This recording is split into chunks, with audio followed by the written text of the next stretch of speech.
Welcome to the channel. Thank you for choosing to watch the 2 o'clock perspective channel. Now we will send you the information that has just been updated. Please follow. Instead of falling freely like a normal bomb, a UMPK guided missile can fly tens of kilometers away and change direction while flying thanks to the wing. This allows Russian fighters to drop bombs from outside the range of the large part of the Ukrainian air defense system. Russia has equipped UMPKs with 250 to 3,000 kilonewton bombs. This is also one of the weapons that the Ukrainian Air Force has recognized as unbeatable. Currently, Russia is continuously upgrading UMPK bombs, making Ukraine vulnerable to countermeasures. The wireless electronic warfare system F-16 cannot prevent airstrikes from Moscow. According to the Daily Telegraph, Ukrainians still cannot find an effective way to deal with Russian bombs. The Kiev government has long been developing electronic warfare devices, especially jamming devices, to block radio signals from bombs and reduce their accuracy. However, the Russian military likes to think faster and continuously develops new technologies to overcome Ukraine's electronic warfare system. Due to Russia's widespread use of jamming devices, the Ukrainian armed forces are forced to abandon some high-precision weapons, including the U.S. Excalibur cannon. The Daily Telegraph quoted former Ukrainian Foreign Minister Dmitry Kuleba as saying that we can neither jam bombs nor avoid them. At first, even Western intelligence could not assess the true destructive power of the bombs, but now NATO experts call them miraculous weapons. The safe distance from the front that the Russian Air Force can launch UMPK-equipped bombs has increased from 30 kilometers in 2023 to 90 kilometers in 2025. The combination of the UMPK, the BPLA, and the artillery is ensuring Russia's successful attacks. In the face of the threat from these miraculous weapons, the Ukrainian military is forced to completely change its tactics. Ground units must avoid observation, find a hiding place underground, and increasingly use a lot of unmanned aircraft, including ground-based drones, such as the Themis UGV. The Ukrainian military has long hoped for the F-16 fighter jet, which is believed to be able to destroy the Russian bombers. However, according to the military analyst David Axe of Fox, so far there has not been any such case.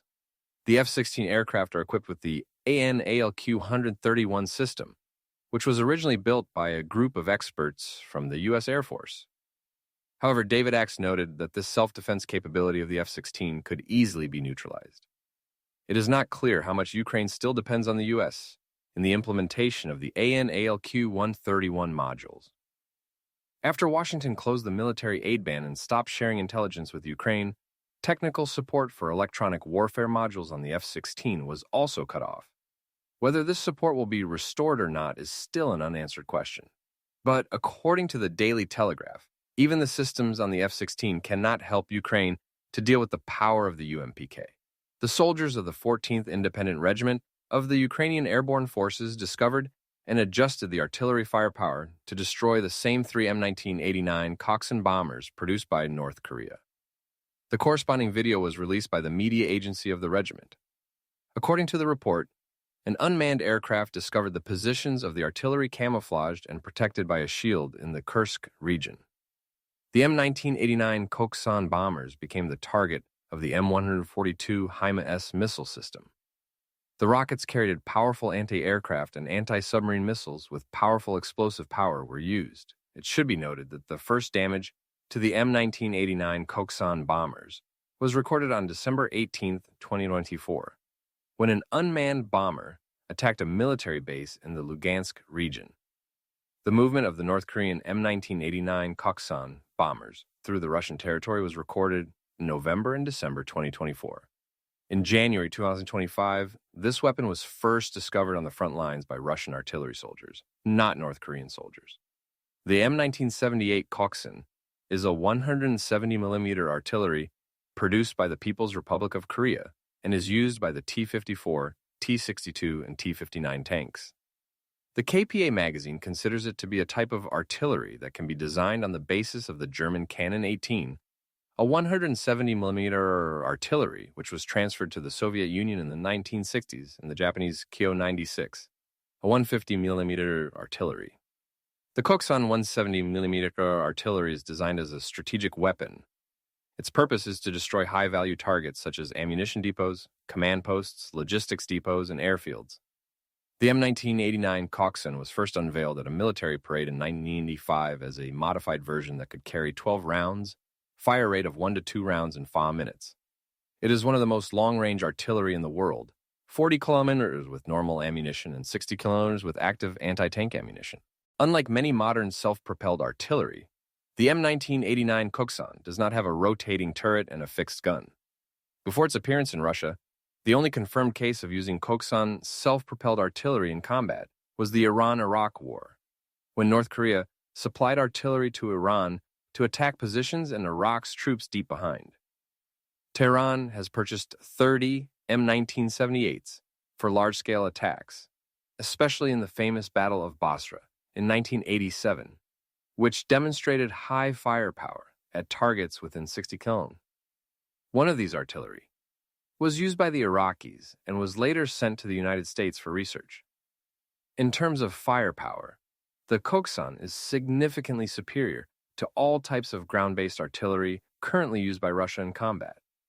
The only artillery system that can compete with it is the 203mm Pion 2S7 self-propelled artillery of the Soviet Union, but only when it is equipped with high-precision ammunition. Ankara is preparing to supply advanced attack and defense weapons to the Syrian army and plans to appoint a senior officer as a military advisor to the Syrian Defense Ministry. The Turkish newspaper Hurriyet reported that the source of the news is from the government.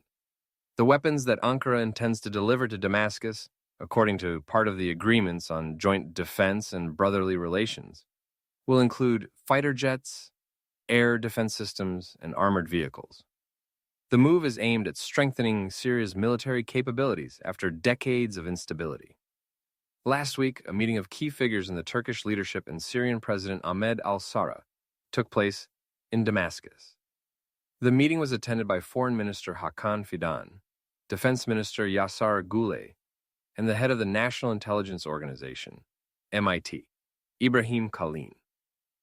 The visit is part of Turkey's efforts to support Syria's new leader to take power on December 8, 2024, ending the party's 61-year rule and the 13-year civil war. Fidan said Ankara intends to become a guarantor of stability in Syria, despite the efforts of foreign forces, including Iran and Israel, to create instability in the region. Information on the expansion of military cooperation was confirmed by data from other sources. Reuters said Turkey had sent a military delegation to Syria to discuss modernizing the military and rebuilding the defense industry.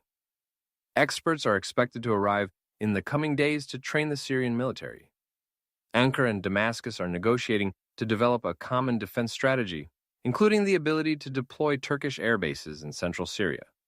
The Middle East Eye reported that this has become possible after Bashar al-Assad's regime was overthrown, while Turkey's active military support, including the Hayat Tahrir al-Sham HTS group, was seen by many countries as a terrorist organization. Experts note that Turkey is seeking to strengthen its influence in the region, using Syria as a stepping stone to counter the United Nations and other threats. At the same time, Iran, after losing an important ally, al-Assad, is increasing pressure on the new regime. This is worrying Ankara. In turn, Israel has increased attacks on Syrian military targets. According to Hurriyet, this may be related to the information provided by al-Assad before he fled to Moscow. Turkey is determined to neutralize these threats, not only to provide weapons to Damascus, but also to strengthen strategic partnerships to change the balance of power in the region. Since the Syrian civil war broke out in 2011, Turkey has actively intervened to prevent the rise of the United Nations, which Ankara considers a terrorist threat. The deployment of troops to support Syrian opposition groups has helped Turkey establish a safe border area, increasing its influence in the country. Not only did Turkey stop military intervention, but it also actively participated in political processes in Syria over the years. The Ankara regime supports opposition groups such as the Syrian National Army, provides weapons and training to maintain this force, and confronts the Assad regime. In the field of diplomacy, Turkey, along with Russia and Iran, participated in the Astana program to discuss the political situation in Syria. For a long time, Turkey has established administrative agencies, territorial control, used Turkish pounds, and built infrastructure in northern Syria. The administration of U.S. President Donald Trump has confirmed for the first time that nearly 25,000 new employees have been fired, and federal agencies are seeking to restore their positions. This move comes after a ruling that the dismissal of top officials may be illegal. The documents from the administration of President Trump were submitted to the federal court in Baltimore, Maryland, at the end of March 17th, including the confirmation of the 18 federal agencies that the new employees are temporarily on leave. Specifically, the Ministry of Finance fired about 7,600 people. The Ministry of Agriculture fired about 5,700 people. The Ministry of Health and Human Resources cut more than 3,200 of people.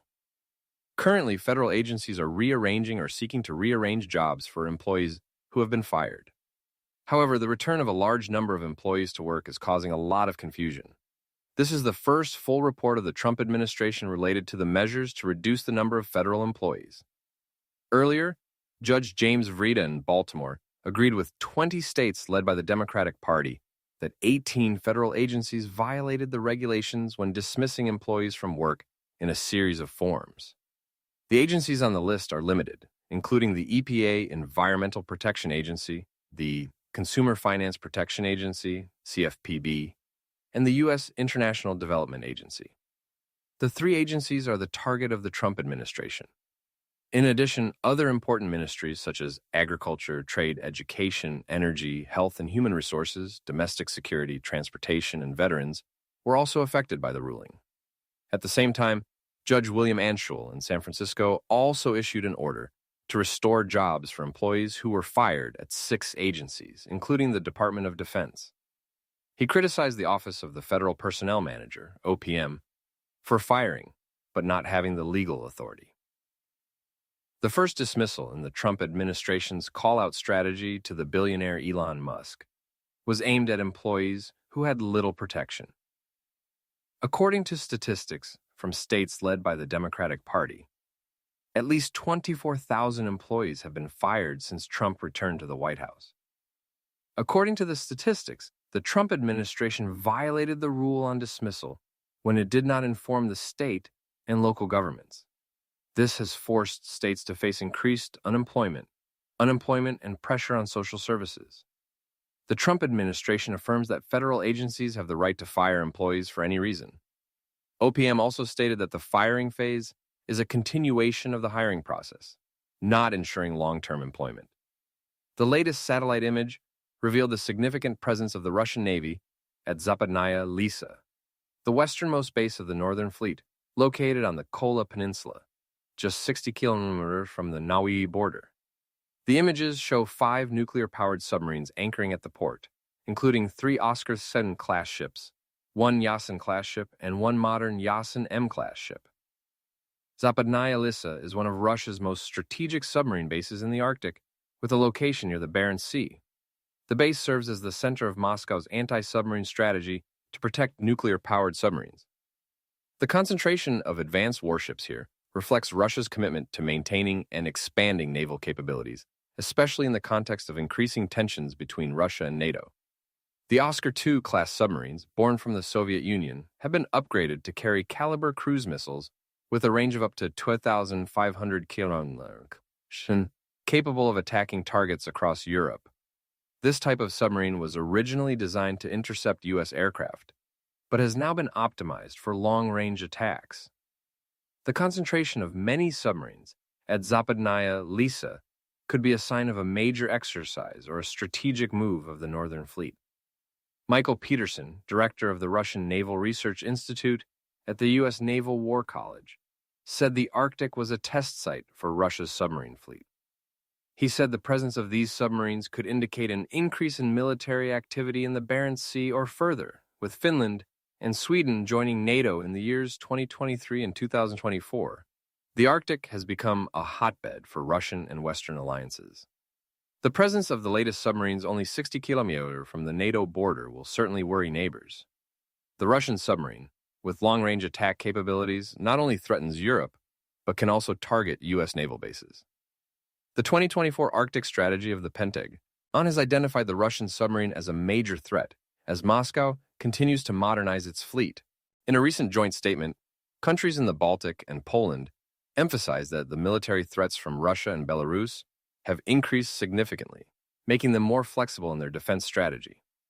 The statement highlighted that withdrawing from the Ottawa Treaty would allow these countries to use suitable weapons and defense mechanisms to defend NATO's eastern flank.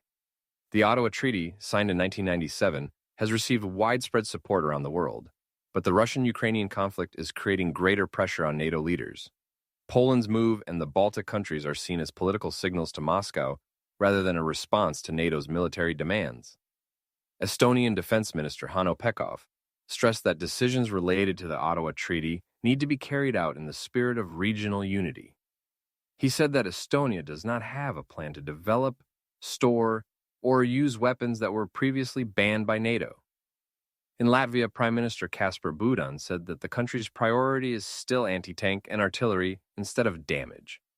Meanwhile, Finnish Defense Minister Antti Hakkinen confirmed that Helsinki is also considering withdrawing from the treaty, but will not participate in the joint statement. On March 17th, Chinese Foreign Ministry spokesperson Mao Ning said that China has never provided weapons and equipment for the parties participating in the conflict in Ukraine.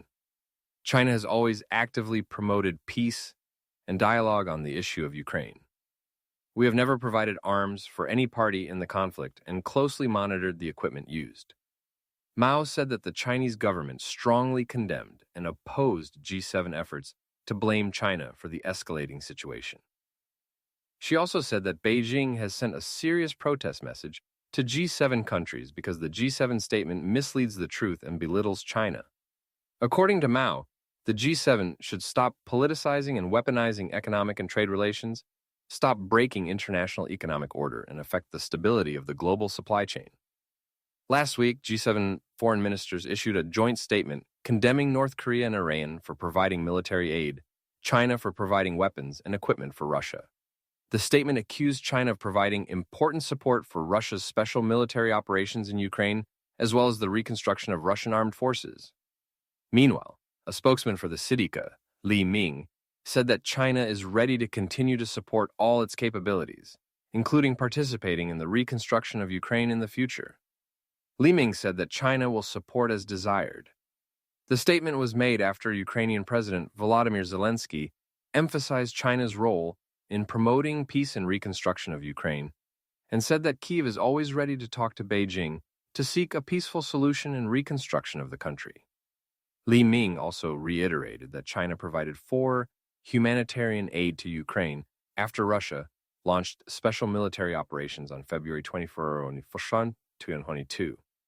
Accordingly, 2 weeks after the conflict broke out, China provided Ukraine with $790,000, including milk powder, lip balm, and anti-inflammation pads, divided into 3 batches, and provide another $1.57 million to Ukraine.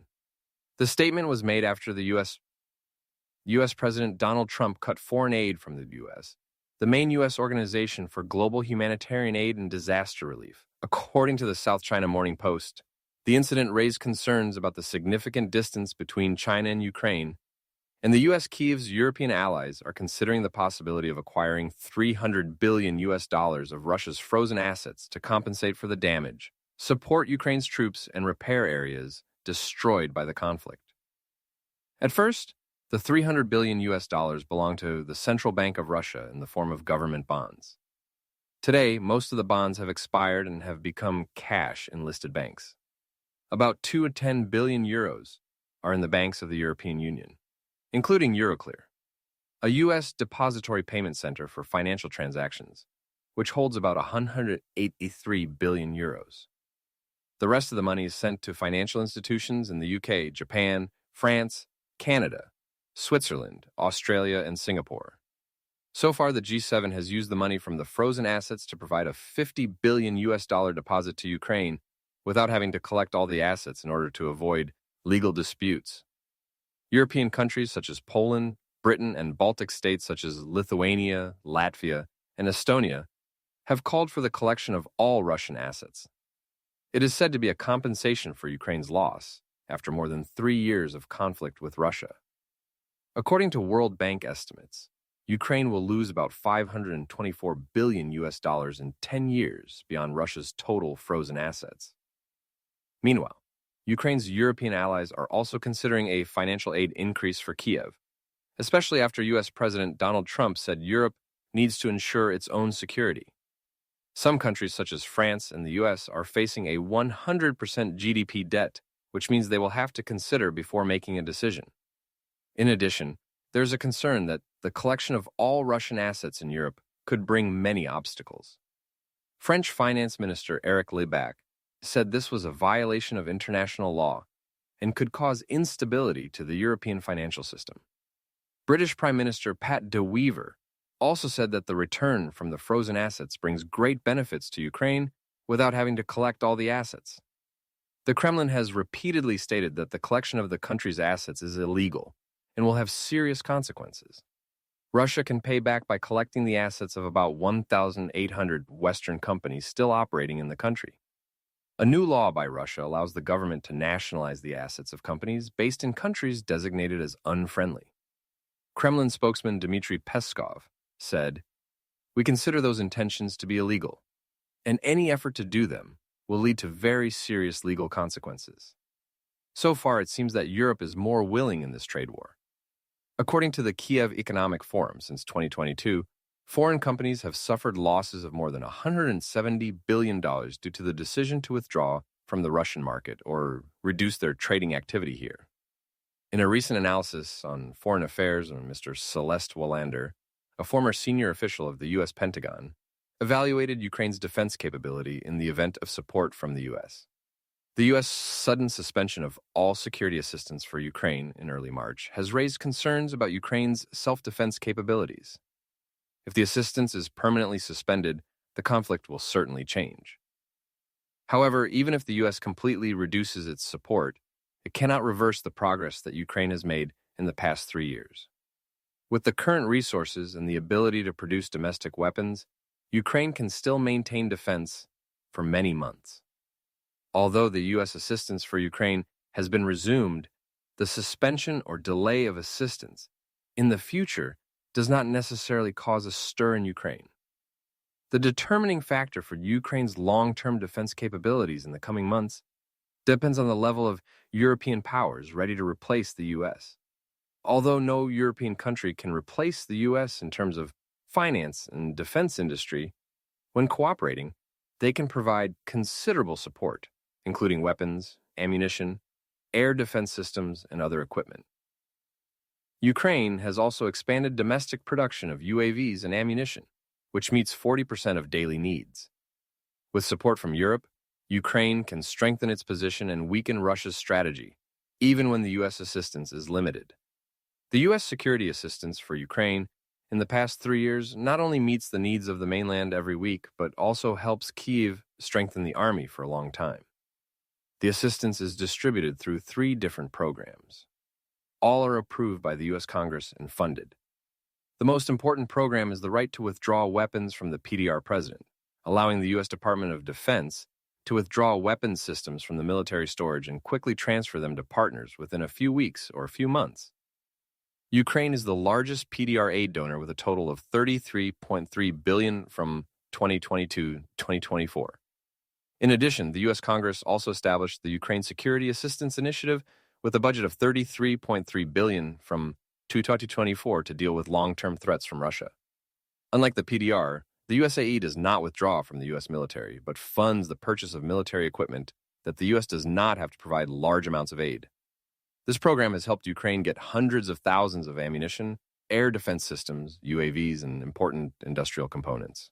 Finally, the Foreign Military Fund has increased general security and limits for Ukraine approved by the U.S. Congress since 2022 with $6.7 billion. U.S. officials estimate that with the current reserves, late 2024 aid packages, subsidies from Europe, and especially domestic production, Ukraine can maintain defense until mid-2025. Aid from the U.S. is still very important to Ukraine's overall ability, but Kyiv and European partners should not underestimate their self-defense capabilities. Europe is determined to meet Ukraine's defense needs and can fully fulfill this mission. It is expected that in 2025,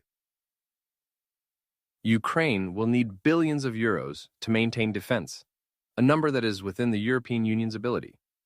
The EU has announced plans for new defense funding with a potential budget of up to $840 billion. Many countries like Norway and Britain have committed to new subsidies, and other countries are also preparing to announce more support. Ukraine and the U.S. will have a better negotiating position, while Washington is committed to supporting diplomacy and finance for Kyiv. With an effort to build a modern army and maintain defense over the past 3 years, Ukraine will certainly not give up easily. And with growing support from Europe, Kyiv is not alone. As the conflict in Ukraine continues, the West is making new moves to strengthen cooperation and build an alliance in the NATO framework. Recent developments have clearly shown a noticeable trend in the formation of small NATO alliances. Although the European Union has affirmed that it will not make a joint decision on the deployment of troops to Ukraine, some member states are expressing their intention to act separately, reflecting not only the deeper internal division, but also the emergence of new military partnerships in the North Atlantic Military Alliance. In a recent meeting with Canadian Prime Minister Mark Carney, French President Emmanuel Macron emphasized that both countries are ready to support Ukraine with the role of maintaining peace. Notably, just a day earlier, Macron had stated that he did not need Russia's approval to deploy troops to Ukraine. According to Professor Alexei Fanenko from the Department of World Politics at the Moscow General University, although it is too early to talk about a completely new cross-Atlantic alliance, the current tensions between the U.S. and European partners have led to the formation of small blocs and alliances based on common interests in NATO. Fanenko said that having French-British and British-Polish military and the establishment of a French-Canadian is completely feasible. Notably, these developments are in line with the direction of the new administration in the United States, which has publicly expressed its desire to transfer European security responsibilities to European countries. This shows a strategic transition in Washington's foreign policy and creates opportunities for European powers such as France and Britain to assert their leadership role. However, not all European countries are ready to participate in military initiatives related to Ukraine. Many countries still hesitate to deploy their troops to the Ukrainian territory, realizing the risks related to a direct confrontation with Russia. This cautious attitude reflects an increasing polarity for the EU on how to approach the conflict in Ukraine. When asked about the process of peacekeeping operations in Ukraine, European Commission President Anita Hipper avoided the question directly and only affirmed that the decision to send troops depends on each member country. This statement continues to affirm that the EU has no unified position on the matter, and each country will act in its own way. On the Russian side, Moscow remains firm that the presence of the NATO troops in Ukraine in any form is unacceptable. According to Alexei Chikachev, senior lecturer at the European Research Institute of the University of St. Petersburg, Russia will certainly support any such initiative at the UN Security Council. And now the French do not speak German. Therefore, they should be very grateful for our wonderful country. The speech of Mrs. Leavitt caused a wave of reaction on the social network. The White House spokeswoman wanted to point out that during World War II, the U.S. directly engaged in a war with its allies against Nazi Germany. At that time, it occupied many French territories. Before that, in a speech on March 16th, Republican Senator Glaxman, who has an opinion in support of Ukraine, said, "According to Mr. Glaxman, the United States under President Donald Trump no longer represents the values as Paris gave the Statue of Liberty in commemoration of the 100th anniversary of the founding of the United States. The Statue of Liberty was created by French sculptor Frédéric Auguste Bartholdi, designer and architect Gustave Eiffel. The Statue of Liberty was founded on October 28, 1888, at New York City Harbor. The 46-meter-tall statue has 7 Gaias, symbolizing the glory of the sun shining on the world. The hand holding the stone is engraved with the word llama. The broken chain is on the left leg, symbolizing the abolition of slavery in the United States." According to Politico, France cannot arbitrarily reclaim the Statue of Liberty because UNESCO has put the Statue of Liberty on the World Heritage List and declared the statue as a property of the U.S. government. The French politician asked that the return of the Statue of Liberty to Paris could increase tensions in bilateral relations between the two countries. Since taking office in January, President Trump has taken strong steps to reform U.S. government agencies, eliminate wasteful spending, launch an illegal immigration suppression campaign, and stop foreign aid initiatives that are not in line with his top U.S. policy. Trump's executive orders also focus on foreign aid for climate research and global research. According to Politico, now France will exert pressure on Trump's government. According to The Economist, it is clear that Trump cannot stand us, and in the 7 weeks under his presidency, we have moved from allies to allies to allies. We have moved from allies to allies. We have moved from allies to allies. We have moved from allies to allies. We have moved from allies to allies. We have moved from allies to allies. We have moved from allies to allies. We have moved from allies to allies. Have moved from allies. We have moved from allies. Ukraine has asked to join the military bloc led by the U.S., while Moscow considers Kiev's desire to join NATO to be the root cause of the conflict.